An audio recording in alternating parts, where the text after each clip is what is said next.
Assalamualaikum dan selamat sejahtera rakyat Malaysia. Hari ini, bekas Panglima Tentera Darat dan isteri iaitu Hafizuddin Jantan serta bekas Panglima Angkatan Tentera dan isteri iaitu Nizam Jaafar akan didakwa di Mahkamah Khas Rasuah Kuala Lumpur hari ini. Ini adalah kejayaan terbesar rakyat Malaysia khususnya Cikgu Bat yang bertungkus lumus menyusun fail dan mendapatkan bahan bukti bagi membawa perasuah-perasuah ini ke muka pengadilan.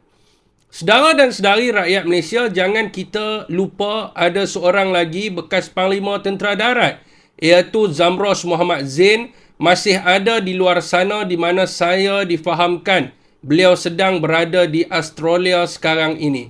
Saya difahamkan ada satu syarikat iaitu Hasil Integra Sdn Bhd yang telah menandatangani kontrak dengan satu syarikat daripada Turki iaitu Mechanical and Chemical Industry Corporation MKE bagi membekalkan meriam 105mm kepada Malaysia untuk menggantikan meriam sedia ada iaitu Howitzer Pack Auto Melara 105mm yang semakin uzur dan masih digunakan oleh beberapa regimen.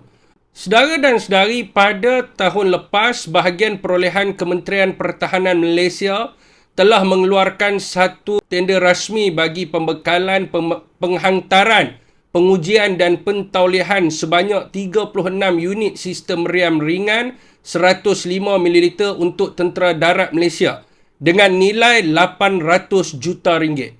Mengikut maklumat yang saya terima, tender ini dimenangi oleh syarikat yang mempunyai perkaitan dengan bekas Panglima Tentera Darat iaitu Zamros Muhammad Zain. Saudara dan sedari, saya telah mendapat beberapa maklumat berkenaan tender ini di mana saya menyeru agar pihak SPRM untuk menyiasat dengan telus dan terbuka sebelum didedahkan kepada rakyat Malaysia. Apakah respon rakyat Malaysia?